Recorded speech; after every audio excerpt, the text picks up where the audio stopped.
The babies I could put in front of a camera for 30 minutes a day. So that's literally someone standing there with the stopwatch when you say action and hitting it when you say cut.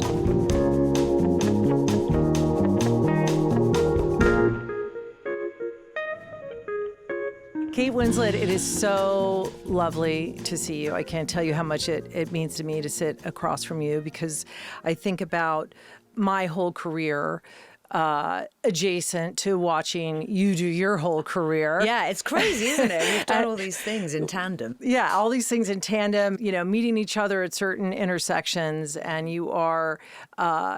you making your directorial debut and obviously starring in Goodbye June. I've never found a better culinary pairing than Guinness and pork scratchings, Con. I never. Dad, shut up. I can't hear what Helen's saying. What? Go Okay. Go on, Helen. No. If Mum can't go home, she'll have to stay at mine, and that's that. Do you mean to your house, Molly? Of course, who else is? To stay with her? Yes, to stay with me, and then Connor and you and Dad, Helen, can stay with Julia. Yeah, great. Whatever. Yeah. Absolutely fine. That's a very good idea. Plenty of room. Okay, that's good.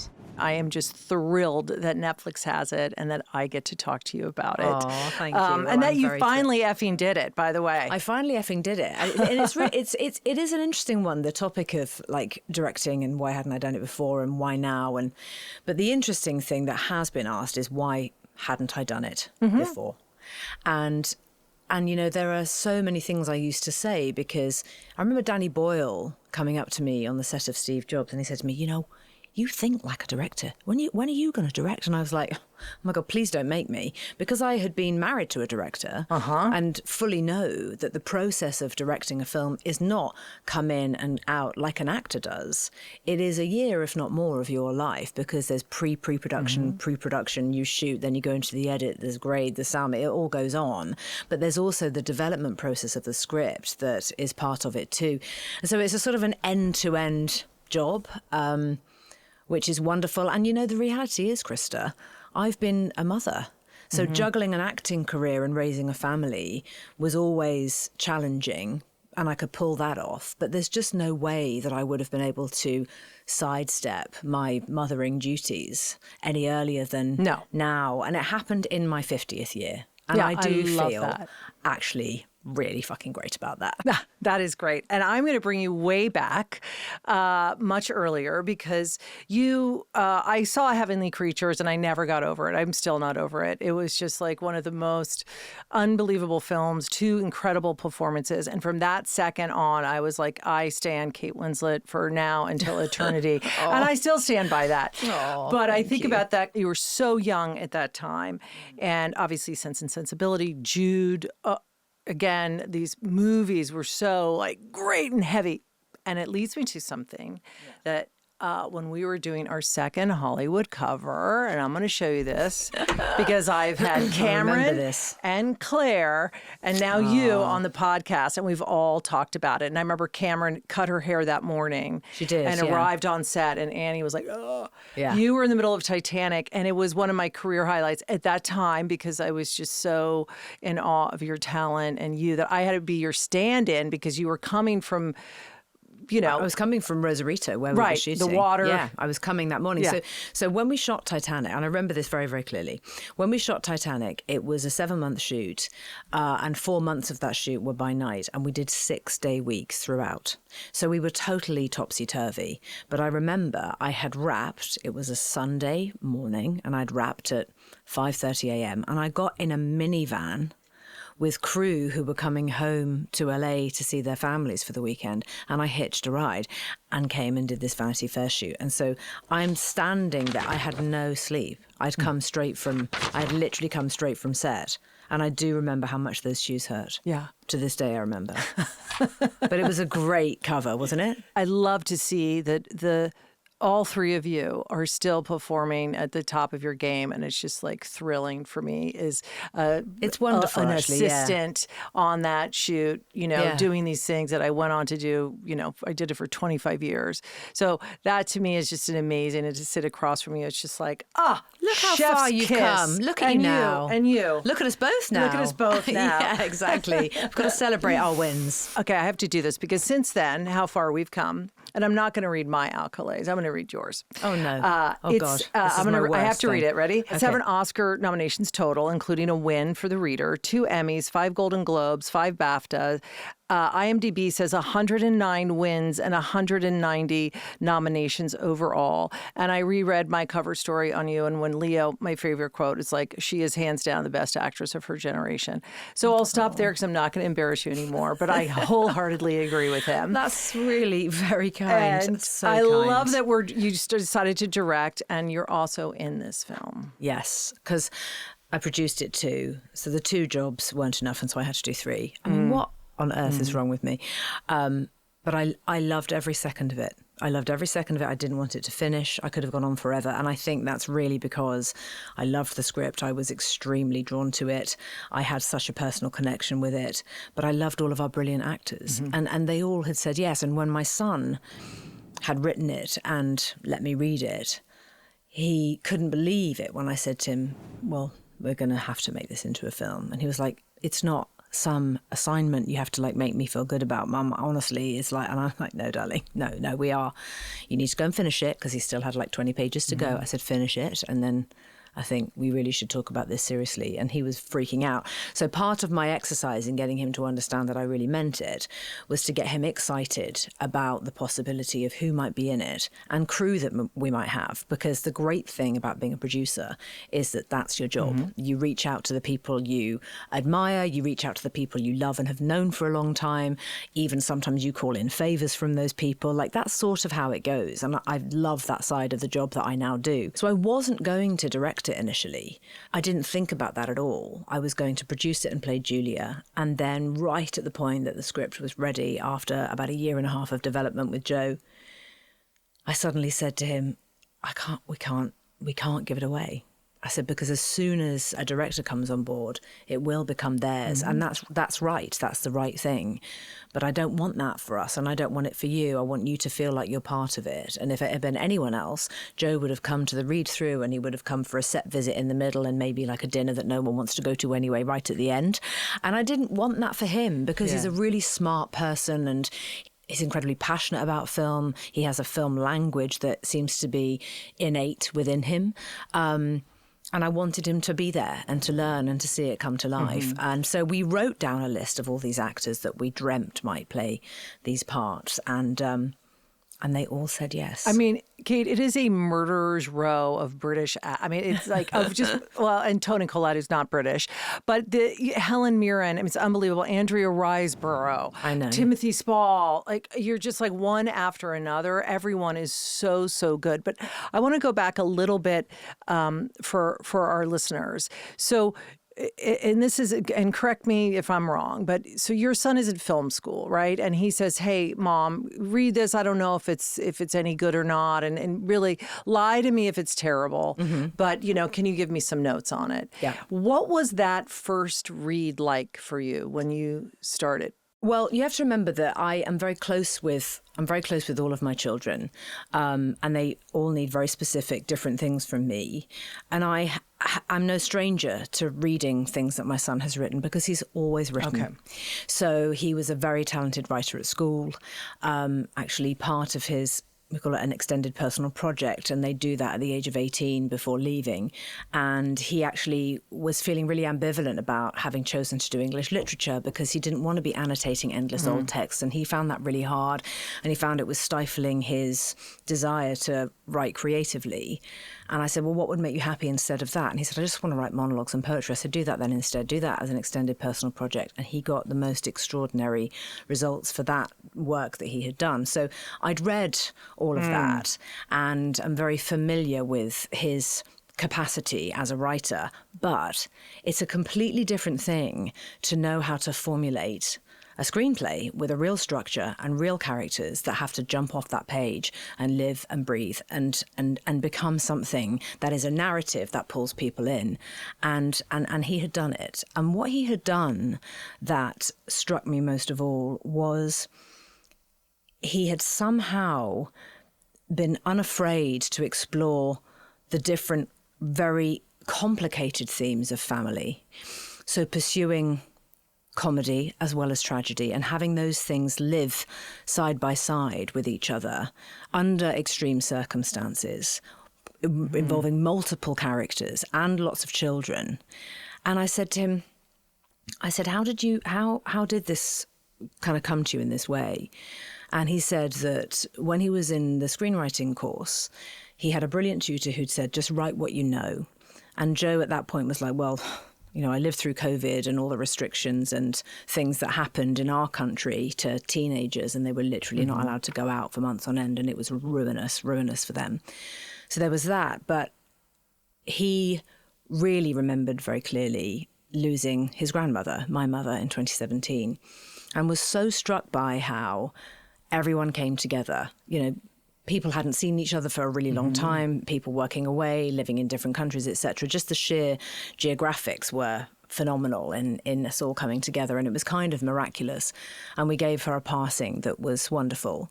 And he took that as a backdrop and inspiration and created this completely fictional story from there, because he realized that for so many people, actually being present when someone passes away is almost unheard of. And that was how it began. So the first read was really quite amazing. Wow. Yeah. What I responded to so much is a lot of it is he just nails that British ethos and the kind of chaos and complexity of all the siblings, how you relate as adults and how your parents become the children, and how one parent, the parent that's ailing, what does that mean to the other parent?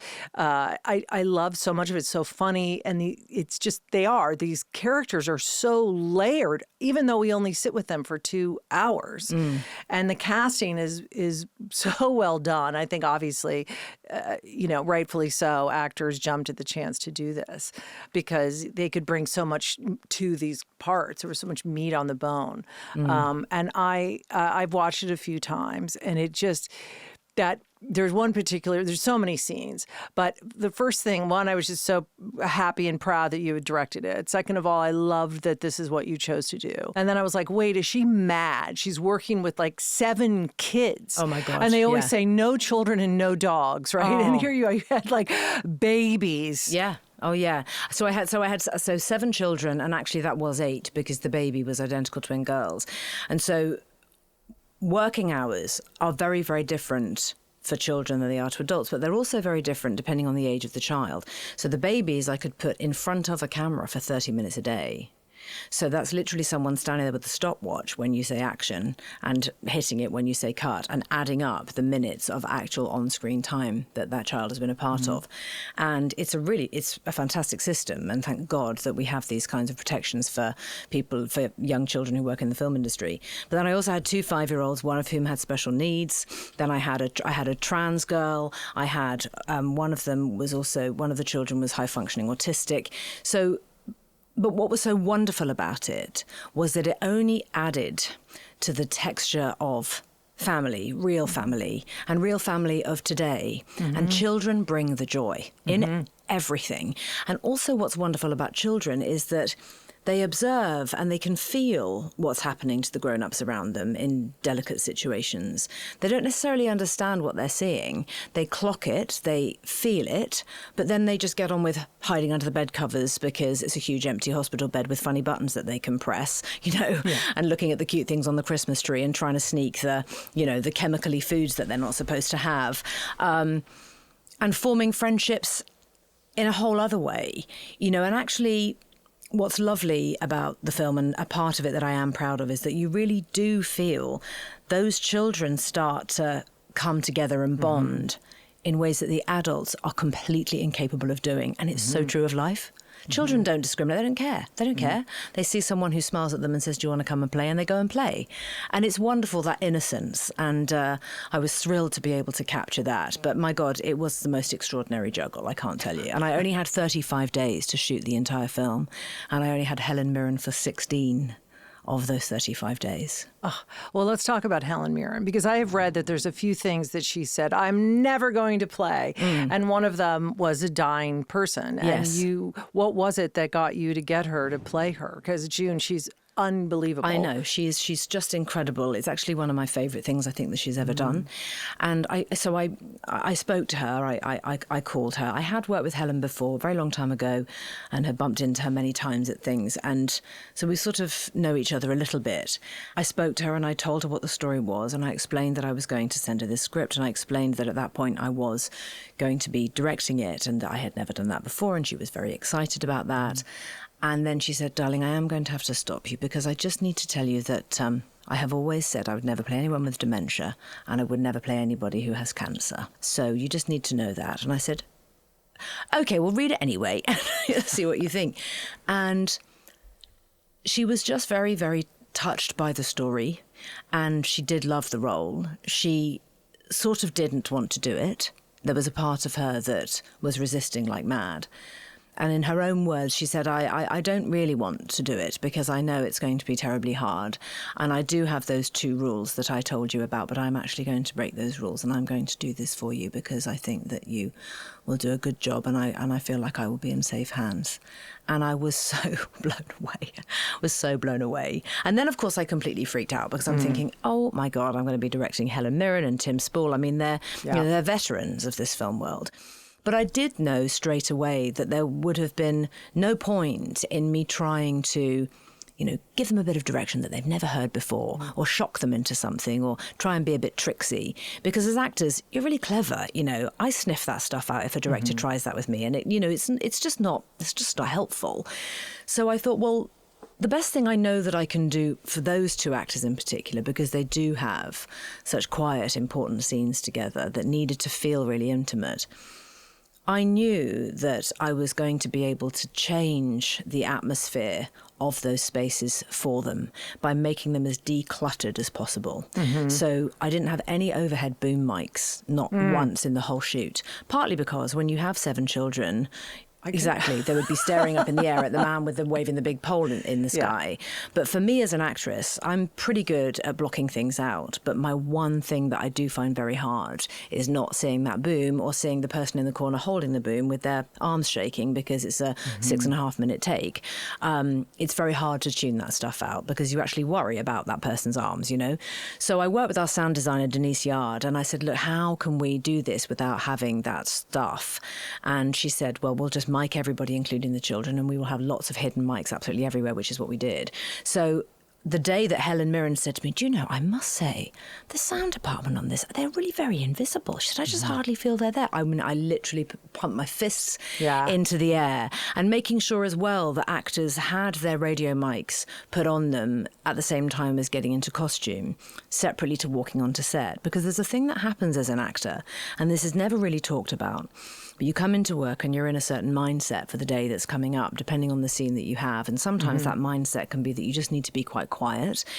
And so when you've got lots of people and hair and makeup and fussing and fiddling going on, it can really rattle that frame of mind. And so I said, we just need to make sure that everyone has their microphones put on before they come to set, because otherwise the actor comes to set ready to go and half of it all has to come off again, and you've got 3 people trying to figure out how to hide the wire and bits of tape coming in, and someone's had the boom person might have had a cigarette with their morning coffee, and you can smell their fingers under your face. Like, it's just a strange, almost assault to the senses, and it's no one's fault, but it can be difficult. So where I could, I used the things that I have found disruptive, and I got rid of them. And I also was able to do something I have dreamt of as an actress, and I've never actually experienced it myself, but I've always wondered if it would be possible to set cameras, set the focus, and have everybody walk out of the room. So I had a lot of locked off cameras in this. And it changes the space. It changes the feeling that I was able to give to those actors in letting them really be alone and really quiet and really having those hard conversations in a private way, it changes the texture of the words as they come out of their mouths because they don't feel watched. And it meant a great deal to them to be in those spaces. And actually, Helen said, I don't think I've actually been in a scene with locked off cameras since I did a sex scene at the age of 35. She said, it's never happened to me before. And I was happy about that because I was happy for her that she'd had it, you know, at the age of 80. And it was terrific. And it also meant that the kids could just be kids. You know, we would very silently roll cameras a lot of the time and they would, of course, never know. And the way that you get two little boys to jump into a hospital bed and pretend they're playing hide and seek under the sheets is to tell them that you've hidden something in that bed and it's their job to find it and go. And we would actually say go. We didn't say action because it would make the children suddenly self-conscious. Right. So we would just say and go.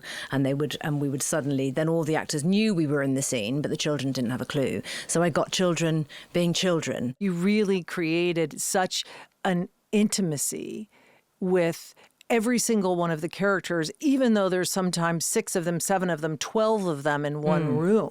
You're getting all the big overarching action and dynamics, but then you're just dropping into these incredibly intimate moments that are so moving, and then the next minute hilarious. Well, that and I is love I'm that. so thrilled that you felt that because I never wanted to sit on the emotion for too long. Because if you stay on it for too long, it becomes indulgent, becomes saccharine, and suddenly you don't feel for these people anymore. So keeping that humour alive, you know, having that wonderful scene with Johnny Flynn, who plays Connor, the only son of the family, and Helen Mirren playing June, where he's reading her that poem, that beautifully moving scene, which for a lot of people is the first time they start crying actually within the film, and then snapping people out of it by having Toni Collette enter the room in the next frame playing a turtle-shaped whistle, looking like a carnival, and being completely free and hilarious, you know. And Toni was absolutely fantastic at getting the measure of that humour, really placing it correctly so that it was never, ever too much and never felt forced. And she's just so brilliantly, she can just do anything. I mean, she's so talented. She can, all these actors can do anything. It was amazing. And I'm thinking about one scene that was particularly affecting for me. And I've seen the film a couple of times. And I wanted to live in the moment again because it felt like I was almost reliving that with my mom. And you can see I have a little emotion in my voice. Yeah. But when your character, right? So you're the second oldest, right? And you're the one that's got the shit together, right? You're the one that takes care of everybody. You're the one that's on paper most financially successful. Seems like you have it. And there's this real quiet moment of the two of you. You don't mind if I die, do you, darling?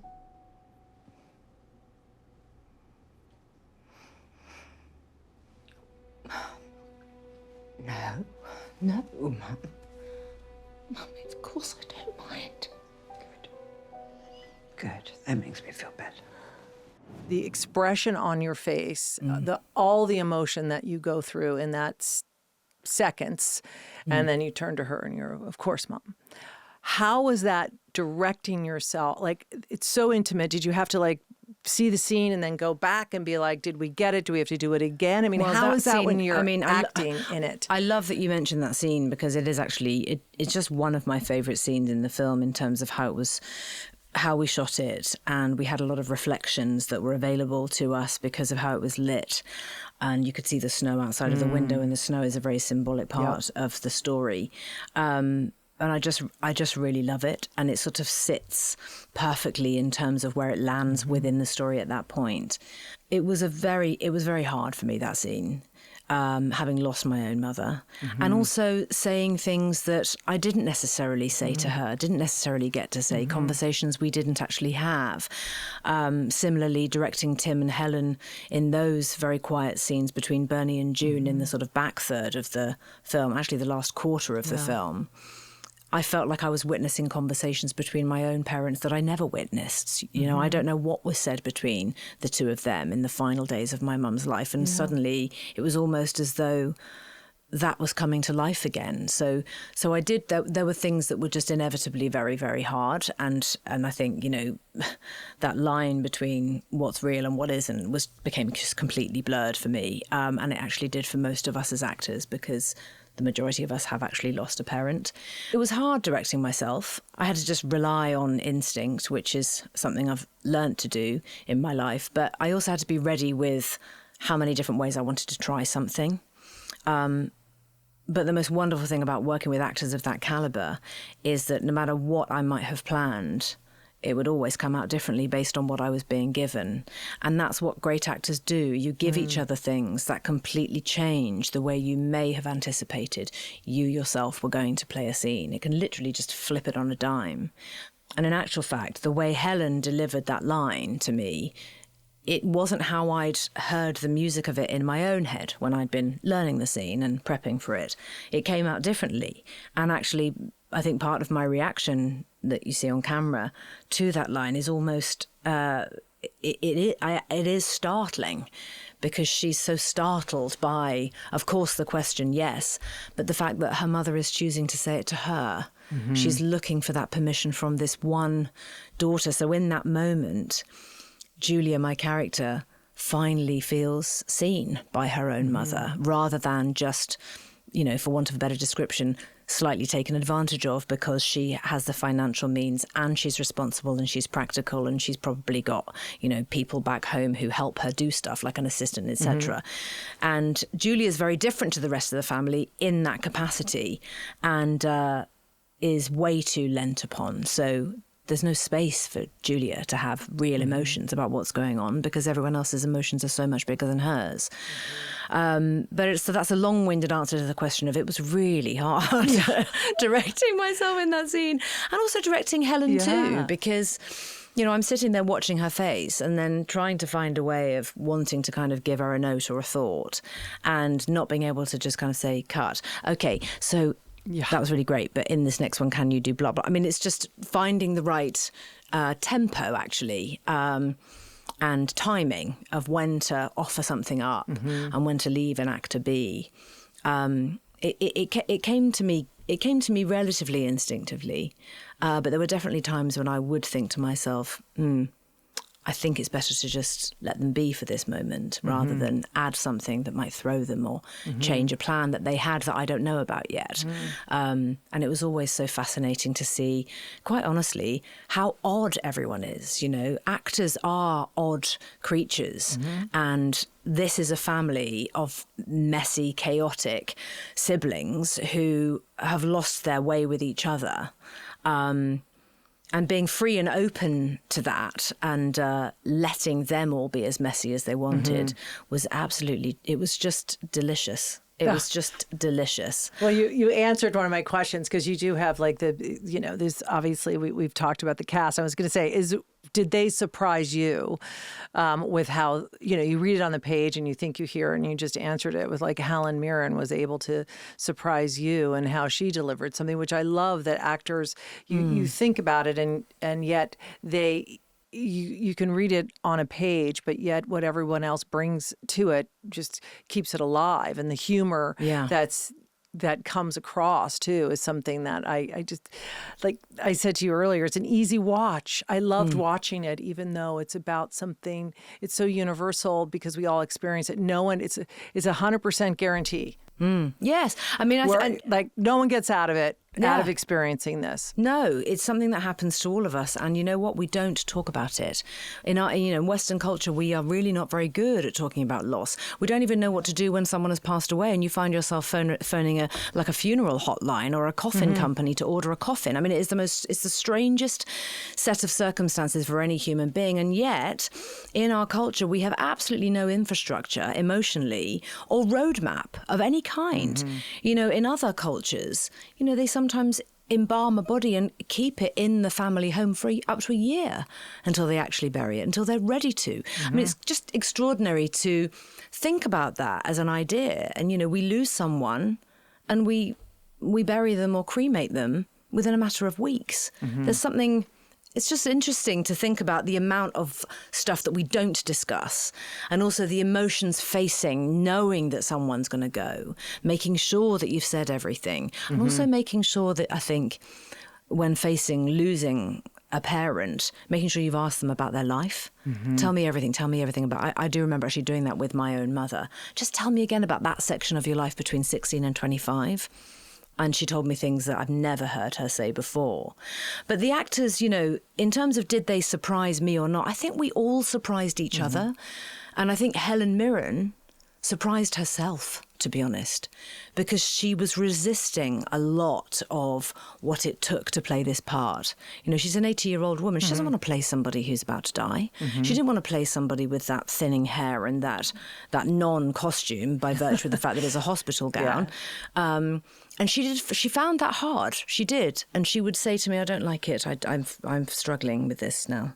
You're going to have to look after me. And I'd say, I absolutely will. I'm right here. What do you need? Just tell me what to do. All right, okay, well, and I would talk her through exactly the timeline, where the scene was landing, how many days until we get to the final 5 minutes of the story. And we would go through it beat by beat and actually being quite practical with her when she was having those moments of not distress, but just mild discomfort. That seemed to help. Come on, Helen, you can do this. Come on, off we go. Okay, we've got 2.5 hours to shoot this scene. Everybody ready? Let's give it a go. And just carrying on. And actually, it was that energy of me kind of just running at it and being determined not to go over budget, not to go over a day. And I didn't. I delivered everything on time. I did everything that was expected of me. And I was there from start to finish through all of it. And I absolutely loved it and didn't want it to end. And how was it working with Joe on set? It was fantastic. But you know what? I'll tell you, which is like doubly ridiculous about my son. And he's so humble that he'd hate to hear me say these things. But we were gearing up to shoot. We were getting so excited. And he went and got cast in East of Eden for Netflix and was in New Zealand for half of my shoot on Goodbye June because he was gone for like 3.5 months.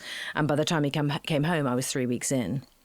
And then he had the remaining 4 weeks with me. And it was just wonderful. I loved being able to show him things and reveal to him just how much of a fully functioning family all of these people had become. I mean, we did a Q&A the other day, the first one actually of his whole life. He's never done that before. And he said he found it so he found it so freaky how he arrived on set 3 weeks in and they were playing the characters that he'd written, but they had become theirs. They weren't his anymore. They were living and breathing, and they were wearing the costumes that I had put together with them and the costume designer, and they'd come to life. And, you know, there's Connor spending the whole of story day one in his pajama trousers because that was how his day began, and it just stayed that way. And the textures that Joe could feel from the performances that everyone was already giving, it was wonderful. It was wonderful. And he had really also great opinions too. Yeah. You know, I say, what do you think of that take? He'd say, that was really good. But I sort of think I kind of preferred the one before. And I'd be like, yeah, so did I. And so it was just magical. You know, we learned a whole other side to one another. And it was really fantastic. All right. I'm going to ask you, we're going to go now to the questions that I ask everybody on that comes on the podcast. These are some of my favorite. And there's one that's been amazing because I've learned so much about myself and about my guests through this question. And it surprised me when I first asked it. But how has your birth order shaped who you are in life? Well, I suppose one thing I could say is that because I'm the second eldest, and I think with a first child, and I know this myself, having been a parent, there's a certain degree of sort of not anxiety around that child, but kind of really hovering and making sure that they're ready to go off into the world that goes on. And so perhaps I skipped a bit of what my sister may have had. And I don't actually know if this is true or not, but I may have skipped a little bit of that kind of protectiveness from my parents. And I certainly felt very trusted and free. And so I think what that has done in terms of shaping my life path, and it's a very, very good question. Excellent from you, Krista. Well done. I think the way that has shaped my life path is that I've never questioned my own choices because I was always empowered to make them from quite an early age and supported to do so. And I've never thought about it in that context, but I think that's possibly how it's shaped my life path. Okay. What are things that you are so excited to miss out that other people love doing? We call this JOMO here in America, the joy of missing out. So The joy of missing out. Oh, my goodness. I absolutely love not going to after parties that go on till 3 o'clock in the morning. Oh, the joy of just saying, do you know what? I'm going to have to get back for the sitter. I hope you don't mind.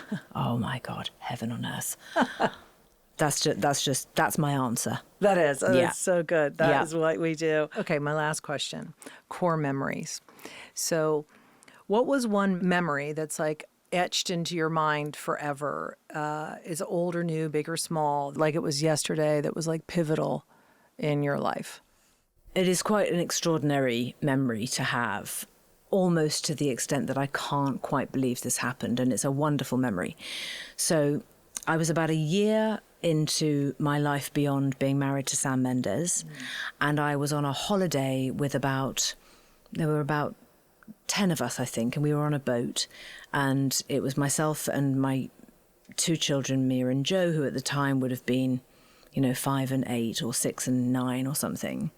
And my best friend, whose name is Emma, and we all call her Lemon, because when Joe was little, one day he said, "Excuse me, Lemon," and it just came out as Lemon instead of Emma. Anyway, we were on this holiday with Lemon, and we were on this boat, and we were in the Sea of Cortez. And we all woke up in the morning, and it was just the most beautiful sunrise. It was incredible. The sky was on fire. The sea was lit up. It was flat like a mill pond. It was absolutely gorgeous. And then suddenly, all around us were dolphins. And we were like, oh, look, there's a dolphin there. Oh, there's another one there. Oh, God, there's another one there. Oh, my God. And we started moving the boat, and they just came with us. And as far as the eye could see, there were dolphins. And suddenly they were journeying with us and we were journeying with them. And it was a moment of pause, because I really thought, this isn't happening for no reason at all. I am on a new journey with my children, and we're all going to be okay. And I'm not a huge believer in signs, but it was a sign. And we have been okay. We've been more than okay. And it felt like a turning point memory moment. And so that's why I share that one. Oh, I love that. And I love what you said. As a mom, I have 2 boys, and I love what you said earlier at the top of our conversation about being, knowing 3 different children and knowing exactly what they need from you. Yeah, it's very true. What they need from me, and they're all very, very different needs. Yeah, I love it. Well, it's so great to see you. Great to see you You're going to have too. to come back, because you're going to have to do another movie, and I hope it's for us. Oh, And, thank you. I and hope now so I'm too. obviously going to have to get Joe Anders on for East of Eden. I can't wait. Oh, yes. Oh, my And goodness. I know, will be can't wait looking for it too. him. Yeah. I mean, Florence Pugh, it'll be fantastic. It's going to be great. Well, congratulations on Goodbye June. It really Thank is you. just Thank mwah, you. beautifully Thank you. done.